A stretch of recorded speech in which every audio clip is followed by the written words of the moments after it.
cooperate with certain diagnostic or therapeutic procedures. So ni memang kita akan paksa pakai banyak lah pada animal sebabnya dia tak boleh nak cooperate lah dengan kita.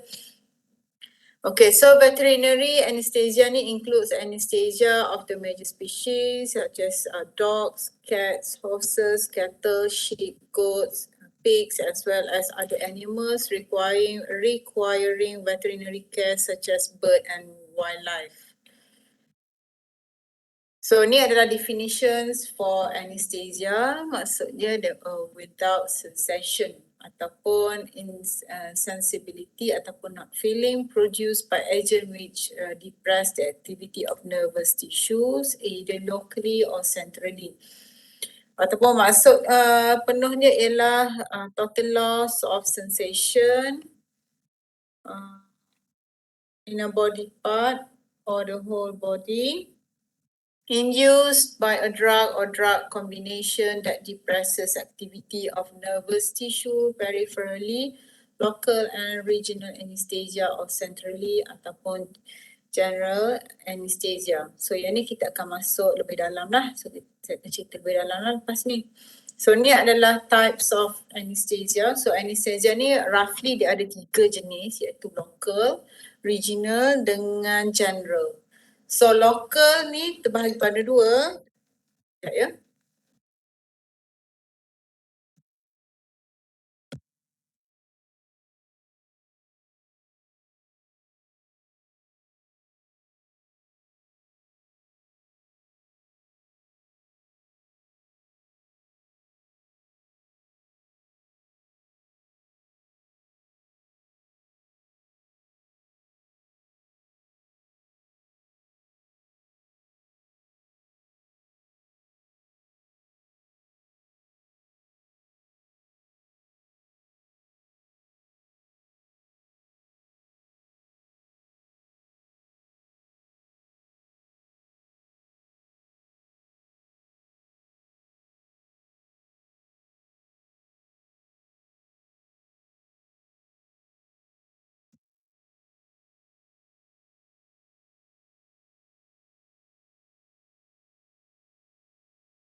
Okay, kita sambung lagi.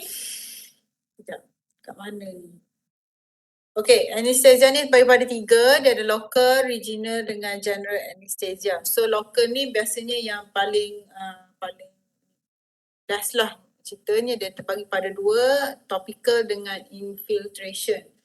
So topical ni biasanya topical ni dia kata untuk yang paling sikit sekali. Contohnya kalau kita ada sunburn, kena sunburn ataupun insect bite, jenis-jenis sakit kulit yang contohnya eczema ke. So topical anesthesia ni ialah sekadar untuk hilang dia punya kesan je lah. So biasanya topical ni kita akan guna melalui krim. Okay, kalau infiltration ni pula, infiltration ni ialah kita induce numbness. Biasanya kalau induce numbness ialah melalui injection lah. So contoh kita nak buat dental surgery. So kita kena pakailah injection. Ataupun kita nak buat minor surgery. So supaya untuk kita bahagian tu saja kita rasa kepas. So kita akan pakai local anesthesia lah. Kalau regional pula, regional ni ialah untuk kawasan yang certain kawasan sahaja. Contohnya ialah peripheral nerve block, epidural kat belakang lah, kat tulang belakang, spinal tulang belakang ataupun IV regional. So yang ni kebiasaannya kalau regional ni biasanya kita akan kebas lah. Normally regional ni dia akan buat kita kebas di bahagian satu bahagian saja yang mana kita memang tak boleh, in fact kita tak boleh nak angkat pun kita punya bahagian badan. Contohnya kalau kita pakai epidural. Epidural ni biasanya familiar lah untuk wanita-wanita, contohnya nak nak salin, melahirkan anak dan sebagainya. So memang dia akan pakai epidural. So biasanya bila akan pakai epidural ni memang dia tak, in fact yang pakai epidural ni memang tak boleh nak angkat pun belakang dan tak boleh nak angkat pun kaki. So biasanya kita akan kebas daripada pinggang dan ke bawah lah. Tu lah epidural, dan begitu juga dengan spinal lah. Kalau nerve pun memang kita tak akan rasa lah. Dia nerve block tu memang tak akan rasa lah. Okay, kalau general anesthesia ni pula, general anesthesia ni ialah 100% you akan unconscious dan 100% you memang takkan sedar pun. Bila nak masa nak buat surgery tu memang takkan sedar langsung. So ni biasanya general procedure ni memang 100% lah, 100% kita tak sedar. Biasanya kita akan buat major surgery lah. Okay, so dia ada general anesthesia ni pula terbahagi kepada 3. Total inhalation you tahu, semua tahulah kan, pakai sedut gas tu. Okay, balance anesthesia ni terbagi kepada 3, sama ada kita boleh pakai inhalant, injectable ataupun anesthetic adjuncts. Anesthetic adjuncts ni mungkin dia akan gabung lah. Okay, dan satu lagi ialah total intravenous anesthesia. Yang ni memang kita pakai 100% IV lah. Biasanya kalau 100% IV ni kalau manusia dekat tangan lah. Biasanya dia akan jahit lah. Akan jahit supaya yang anesthetic tu akan masuk direct kepada saluran darah. Jarum tu akan dijahit pada permukaan kulit. Yang ni memang saya tahulah. Yang ni sebab saya sendiri pernah mengalaminya. Total intravenous anesthesia ni biasanya kita akan pada permukaan belakang lah. Dia boleh letak kat belakang sini. So dia akan jahit lah. Dia akan jahit terus. Jarum tu akan masuk salur darah. Lepas tu dia akan jahit. Supaya jarum tu kita tak bergerak lah. So kalau dekat animals dia akan letak pada kaki. Pada kaki dia lah. Okay, so boleh faham ke antara local, regional dengan general anesthesia? Faham doktor. Doktor, Ya. kalau yang ubat pelali yang macam bentuk bulat yang diorang tembak tu, pakai macam senapang tu jatuh bawah apa? Pelali tu biasanya kita akan duduk bawah total. Sebab dia akan terus pengsan kan, memang tu tak sedar kan. So di bawah general anesthesia tu lah? Betul. Dia akan duduk bawah general anesthesia sebab dia terus memang tidur terus kan, betul-betul memang tak pengsan, terus tak sedar lah kan tu. Okay. Faham. Thank you doktor. So now kita akan move kepada local anesthesia. So local anesthesia ni involve injecting local anesthetic into the tissues near the surgical site. Okay, so local anesthesia ni may used alone or in combination with sedation or general anesthesia. This depend on the size of the surgery and the time it will take and the preferences of the patient. So ni bergantung lah. So yang ni local anesthesia ni biasanya yang paling minor lah. Ya, contohnya kalau human dia untuk minor surgery, contohnya toenail repair, skin lesion ataupun cut or to remove something. So it may not be used if the patient has an infection. Kalau infection kita tak teruskan lah. Okay, ni adalah regional tadi.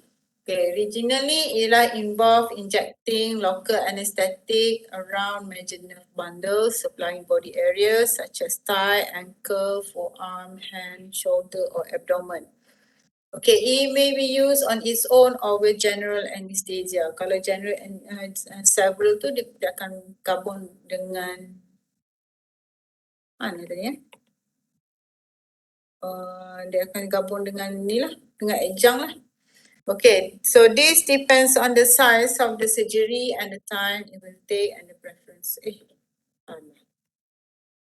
Okay, so regional anesthesia is sometimes performed using a nerve locating device such as nerve stimulator or using ultrasound to accurately locate the nerve. Ni kalau kita nak buat nerve block lah. Okay, once local anesthetic is injected, patient may experience numbness and tingling and it may become difficult or impossible to move that part of the body. So yang ni memang kita ibaratnya kat regional ni contohnya kata bius separuh badan. So itu adalah regional lah. So dia kata yang nak buat surgery yang pada guna permukaan yang tak ni yang dia tidak memerlukan kata major surgery, so kita akan pakai regional lah. Okay, now kita move kepada general anesthesia. So general anesthesia involve putting a patient into a medication-induced state of carefully controlled unconsciousness. When the anesthetic is deep enough, the patient will not respond to pain. It also includes changes in breathing and circulation. So during an anesthetic, the anesthetist is constantly monitoring the patient to manage the airway, blood circulation and general response. Okay, yang ni kita kena pantau lah. So anesthetist ni akan pantau so that dia orang kata patient ni right on track lah. Sebab kalau berlakunya overdose, let's say berlaku overdose ataupun tiba-tiba blood circulation dia low ke, ataupun heart rate dia tiba-tiba jadi high ke, so ni something bad lah. Okay, ni adalah factors affecting general anesthesia. So ada beberapa faktor lah. Yang pertama iaitu age. Very young and old ataupun very old animals are more sensitive to anesthesia in comparison to an adult animal. Okay, size and body weight. A small size animal with higher metabolic rate need large doses of anesthesia per kilo body weight. So yang ketiga ialah sex. Males need more anesthesia than females. However, pregnant females are more susceptible due to high metabolic rate. Okay, ni ada species. Okay, this species specificity and variation. Contoh yang saya kata tadi lah, animal yang lebih kecil, so dia metabolic rate, so dia memerlukan high dose lah berbanding dengan animal yang low metabolic rate. So physical condition of the patient, so pre-anesthetic medication and previous drug administration, type of surgical procedure. So ni adalah patient evaluation. A thorough history should be recorded and a complete physical examination performed before anesthesia. So every animal should be categorized regarding its physical health, pain, stress status dan anesthetic risk. So ni adalah kategori-kategori untuk ni lah. So kita boleh baca, saya nak korang baca dulu.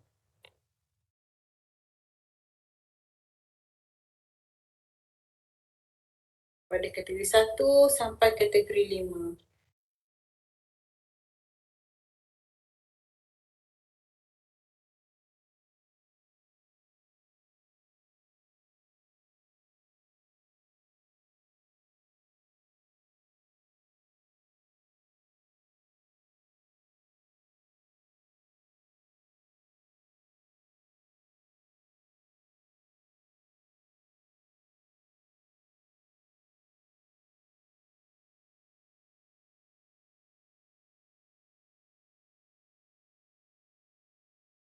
Okay, now kita move kepada in general. Physical status refers to the presence or absence of disease, severity of pain and the level of stress.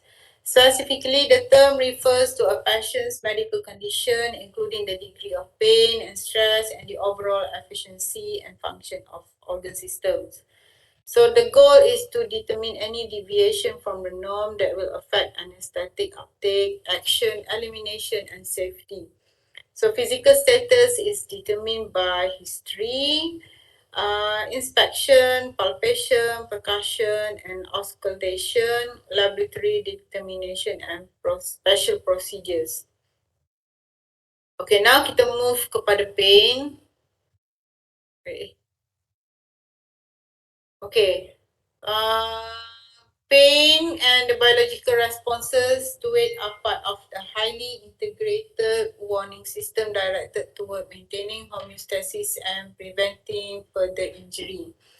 So pain along with the heart rate, respiratory rate, temperature, blood pressure should be considered the fifth clinical sign routinely assessed by prior to medical treatment. So biasanya kita akan tengok 5 ni lah. Yang penting ialah satu pain ni lah, kita respon dia. Yang kedua heart rate, respiratory rate, temperature dengan blood pressure. So ni adalah basic lah, basic 5 clinical sign.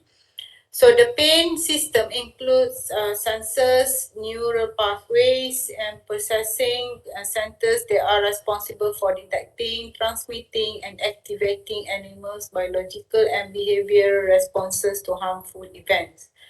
Pain warns animal of potential tissue damage and protect them from further injury.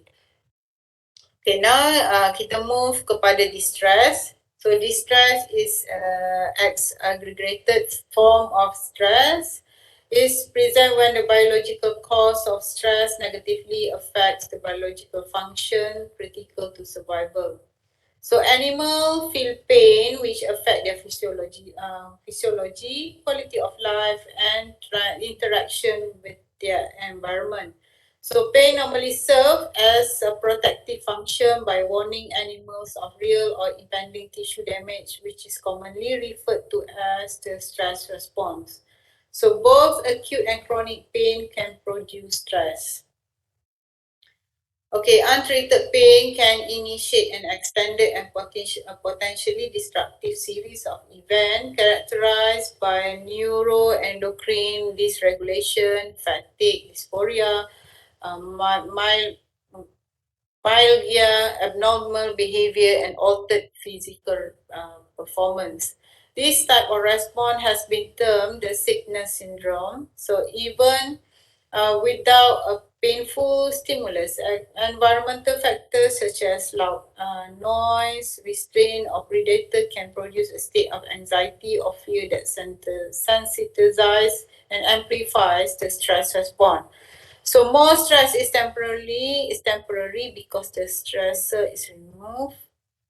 So during threatening circumstances, the stress response prepares animal for an emergency reaction and foster survival. So fight or flight ni kita akan belajar detail lah nanti masa sem depan. InsyaAllah sem depan kot, tak silap saya.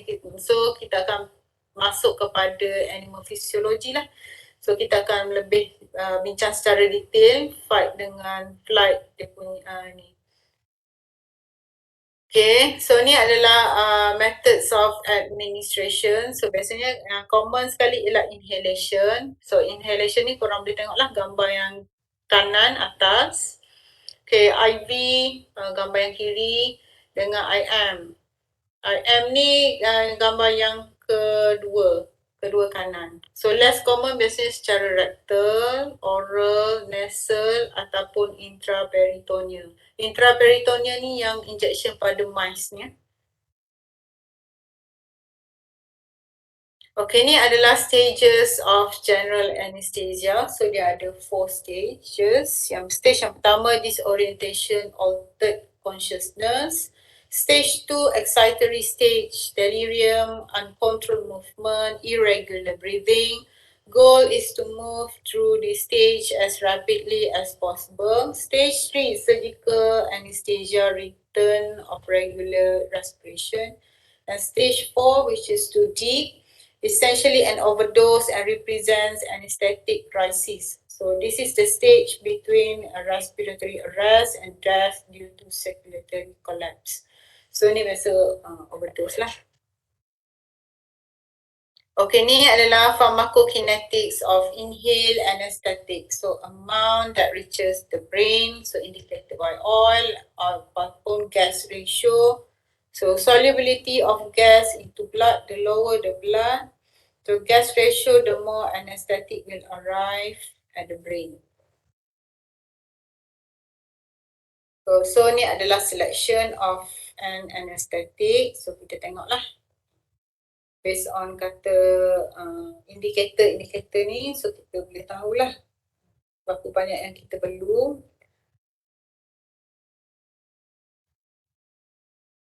Okay, now kita move kepada anesthetic drug possesses of all these qualities. Okay, selection of anesthetic is a compromise based on appraisal of the situation. Factors to be considered include the patient species, breed and age. Patient physical status, the time required for the surgical procedure, its type and severity and the surgeon's skill. Familiarity with the proposed anesthetic technique and equipment and personnel available. So ni adalah faktor yang penting kita kena ambil tahulah semasa kita nak buat anesthesia. So ni adalah anesthetic divide into two classes. Yang pertama inhalation. Inhalation ni adalah macam lah gases or vapors, usually halogenated. Ataupun IV, injection, anesthetic or induction agents. Okay, now kita tengok satu video ni, itu how does anesthesia works.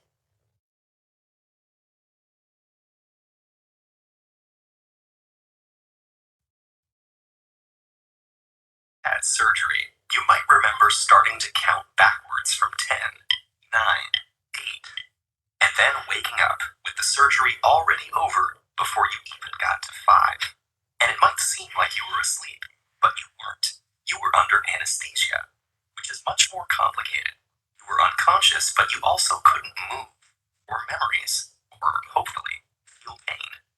Without being able to block all those processes at once, many surgeries would be way too traumatic to perform.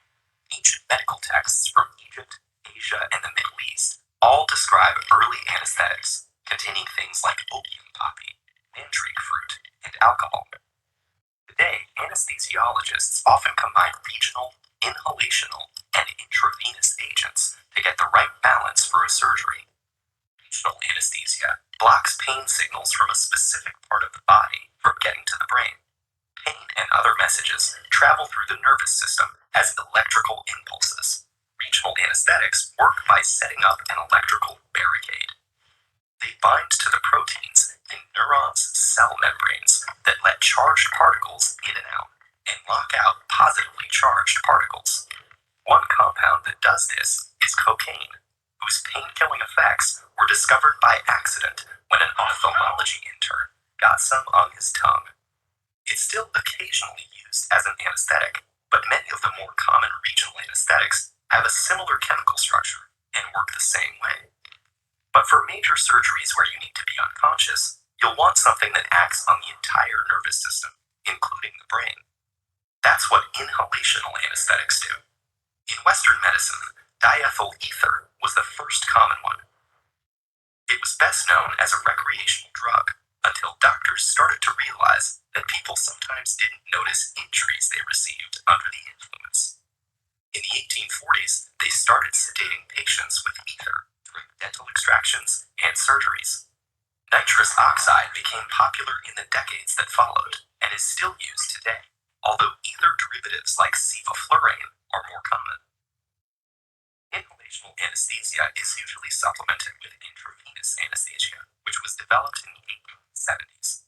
Common intravenous agents include sedatives like propofol, which induce unconsciousness, and opioids like fentanyl, which reduce pain. General anesthetics also seem to work by affecting electrical signals in the nervous system. Normally, the brain's electrical signals are a chaotic chorus as different parts of the brain communicate with each other.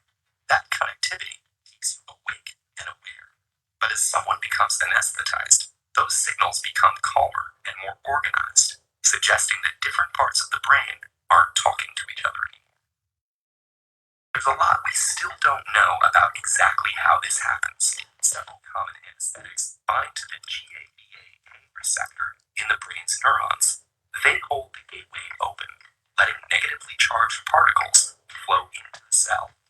Negative charge builds up and acts like a logjam, keeping the neuron from transmitting electrical signals. The nervous system has lots of these gated channels, controlling pathways for movement, memory, and consciousness. Most anesthetics probably act on more than one, and they don't act on just the nervous system. Many anesthetics also affect the heart, lungs, and other vital organs. Just like early anesthetics, which included familiar poisons like hemlock and aconite, modern drugs can have serious side effects. So an anesthesiologist has to mix just the right balance of drugs to create all the features of anesthesia, while carefully monitoring the patient's vital signs and adjusting the drug mixture as needed. Anesthesia is complicated, but figuring out how to use it allowed for the development of new and better surgical techniques. Surgeons could learn how to routinely and safely perform C-sections, reopen blocked arteries, replace damaged livers and kidneys, and many other life-saving operations. And each year, new anesthesia techniques are developed that will ensure more and more patients survive the trauma of surgery.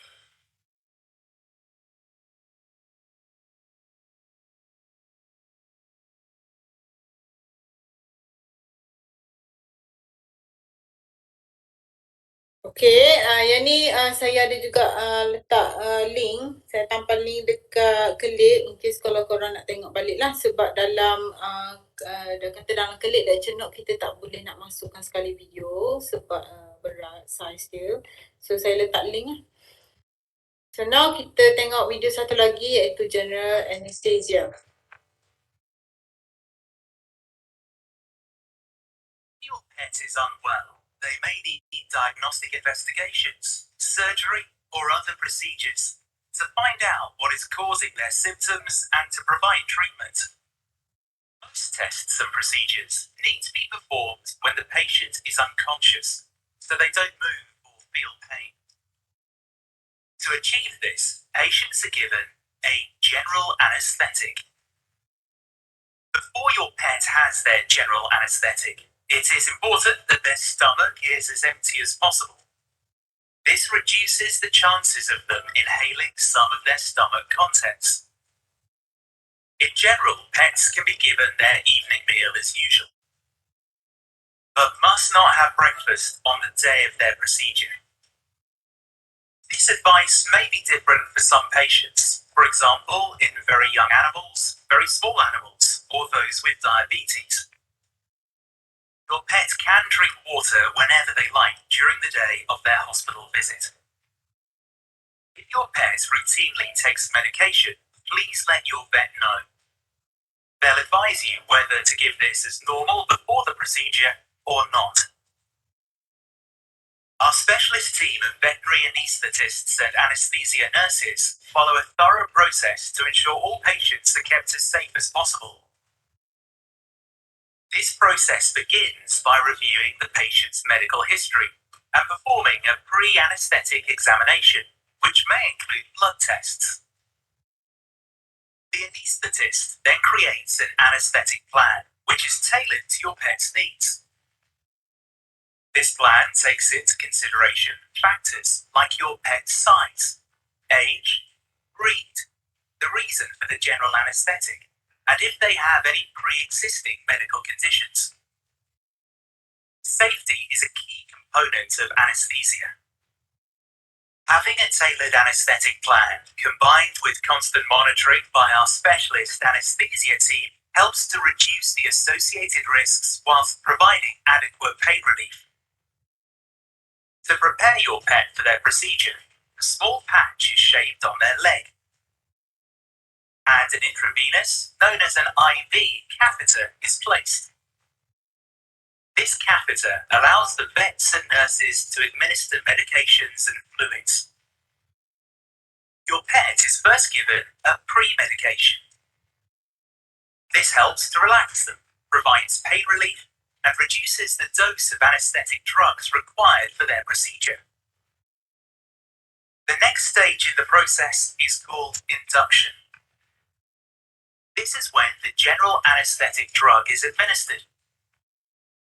The anaesthetic takes effect very quickly, and your pet will become unconscious within a minute or so. Then your pet is what we call intubated. This is when we place an endotracheal tube within the windpipe. This tube allows anaesthetic gas and oxygen to be continuously administered to the patient, therefore keeping them in a state of unconsciousness throughout their procedure. Your pet is then prepared for their procedure, which may include their fur being clipped. Some patients will require additional measures. For example, medication which numbs the affected area, called a nerve block. These medications are given shortly before their procedure. During the procedure, our anesthesia nurse uses a multi-parameter monitor to keep a close eye on your pet's vital signs. These include their heart rate and rhythm, blood pressure, blood oxygen levels, carbon dioxide levels, and body temperature. A ventilator may be used during the procedure to provide support for those patients who are unable to breathe on their own.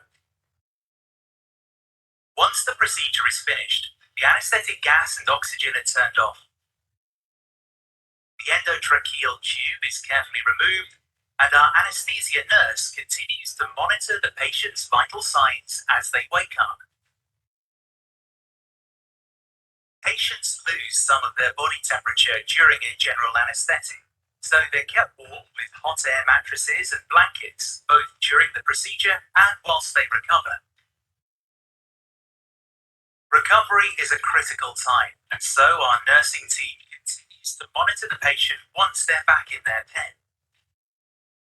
Some patients return home the same day after a general anesthetic. They may be sleepy and seem a little out of sorts. Their appetite, behavior, and toileting habits may also appear to be different to normal.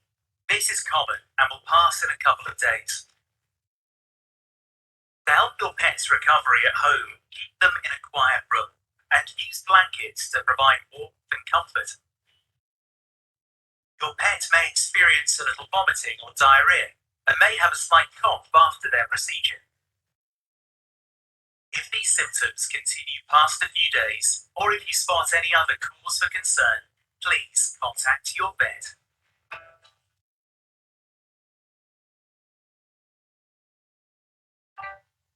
Okay, that's all the video about general anesthesia.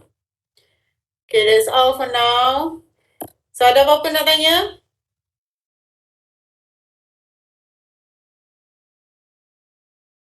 Tak ada, Doktor. Okay, kalau tak ada saya nak discuss pasal kita punya final. Sebab korang tahu kan kita punya subjek ialah buat secara kondas. Tak tahu, Doktor. So tak pernah lagi sebelum ni buat kondas ke? Tak pernah, Doktor. Kita orang tak tahu kondas, Doktor. Oh ya Allah, tak tahu. Okay. KONAS tu ialah continuous assessment. So basically untuk subjek-subjek yang ada continuous assessment ni, dia memang takkan ada final. So bila tak ada final, maksudnya korang akan ada kerja khusus. So markah-markah final tu akan dibuat melalui kerja khusus. So kerja khusus je contohnya untuk subjek saya ialah buat poster dan pembentangan poster. Okay, biasanya kalau KONAS ni kita akan start awal. So dia bukan buat masa time exam tu, bukan. Okay, biasanya kita akan buat, saya akan bagi awal, hujung-hujung semester tu. So saya akan bagi masa dalam 2 minggu. Lepas daripada 2 minggu tu kita akan buat pembentangan poster. So untuk kelas ni korang ada 7 kumpulan kan? 7 ke 6?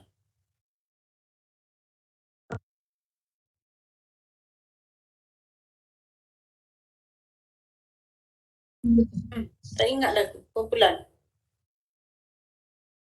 Okey, jadi saya nak nanti saya akan keluarkan list untuk tajuk-tajuk poster untuk KONAS ni.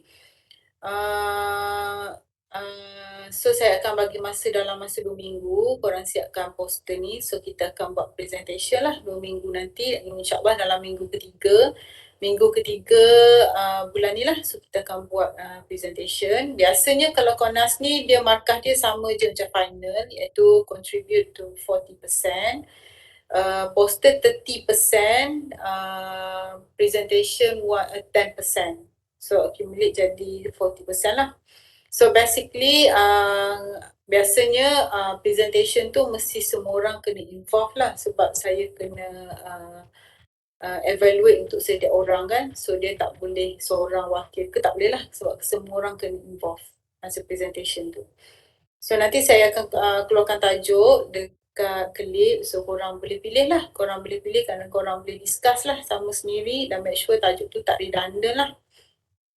Presentation F to F. So Kerja biasa grouping doktor? apa dia? Kerja grouping Grouping. Okay. Grouping yang kelas tu lah. So kalau nak tengok contoh-contoh, boleh tengok yang dekat luar-luar pintu, dekat dinding tu ada banyak contoh poster kan. So boleh tengok lah. Biasanya poster saya prefer banyakkan gambar daripada perkataan. So tak payah buat banyak perkataan sangat lah. So kita buat yang simple-simple, so korang explain. Poster dalam English. Presentation pun dalam English.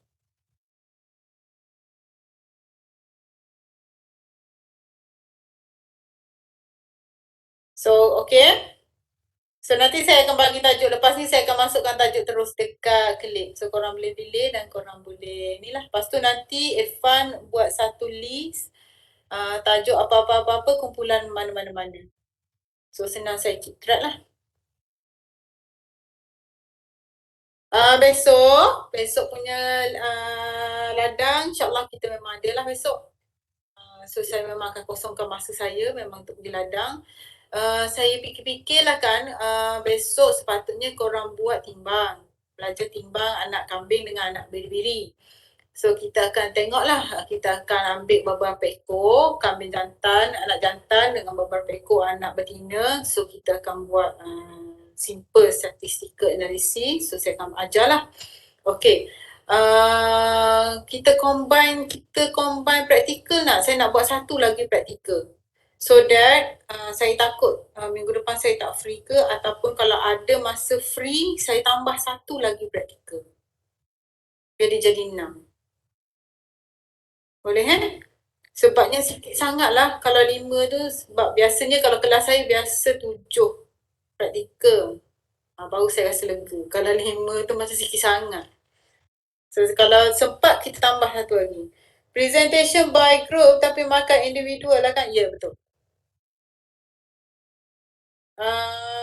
Poster saya kena bagi markah by group. Maknanya saya bagi individual lah. Maknanya saya pukul rata.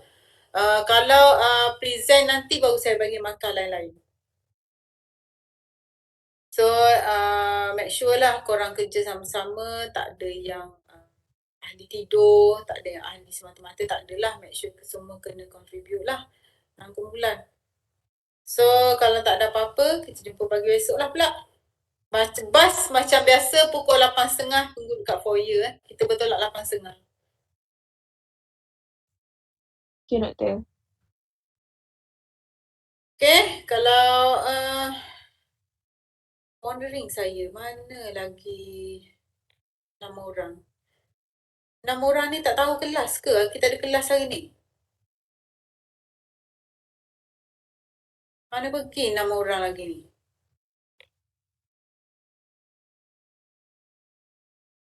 Tak apalah. Okeylah kalau macam tu kita jumpa besok lah. Assalamualaikum. Bye. Thank you doktor. Thank you doktor. Thank you, doktor. Thank you doktor.